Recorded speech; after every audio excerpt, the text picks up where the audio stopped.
एउटा खेलाडी उत्पादन गर्नलाई 7-8 वर्ष नर्मल्ली बेसी भइसक्यो खेलाडी उत्पादन गर्नलाई 7-8 वर्ष लाग्छ क्या नेसनल टिममा फर्ममा ल्याउनलाई बनाउन खेल्नलाई र जिरो लेभलको खेलाडीलाई भनेको 12-15 वर्ष लाग्छ जिरो लेभलबाट सानै बच्चादेखिबाट उत्पादन गरेर खेलेर 17-18 वर्ष 12-13-14 वर्ष भयो नेसनल टिममा नियुक्ति गर्न सक्छ हामीले त्यो हुँदा बल्ल बल्ल एउटा खेलाडी उत्पादन गरेको छ एउटा दुईटा टिमको खेलाडी एउटा मात्र जाँदा हुन्थ्यो अनि नेसनल टिमको खेलाडी मोटामोटी सबै नै प्रयास गइसके भाइहरू अब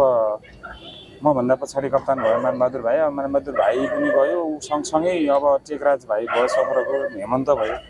भनौँ अब त्यो हाम्रो राजेन्द्र विष्ट भयो यिनीहरूको टिम चाहिँ अब बाबा विशाल भाइ यिनीहरू जति पनि भाइहरू अलिकति राम्रो नेसनल टिममा खेलिरहेका छन् ती 2-4 वर्ष खेल्न सक्ने खुबी भएका भाइहरू थिए र खेल्थे पनि तिनीहरू तर अब त्यो वातावरण अनुकूलता नभएर सहजीकरण अब खेलले मात्रै हाम्रो जीविकापार्जन हुँदैन भन्ने लागेरै होला सायद उहाँले त राम्रो आफ्नो पारिवारिक स्थिति र आफ्नो उसको लागि राम्रो हुन्छ भनेर छोडेर जानुभएको होला जस्तो लाग्छ त्यसले गर्दा नेसनल टिम अबको नयाँ नेसनल टिम उत्पादन गर्नलाई त त्यतिको टिम बनाउन टाइम लाग्छ किनकि हामीसँग ट्रेनिङ छैन प्र्याक्टिस छैन र एउटा राम्रो कोचेस लेभलले ट्रेनिङ छँदै खेलाडी कन्टिन्यू ट्रेनिङ गर्दाखेरि त खासै त्यो नहुन्थ्यो होला तर खेलाडी उत्पादन गर्नलाई त्यो नहुनु भनेको चाहिँ धेरै नै असर नै पर्ने चिज कुरा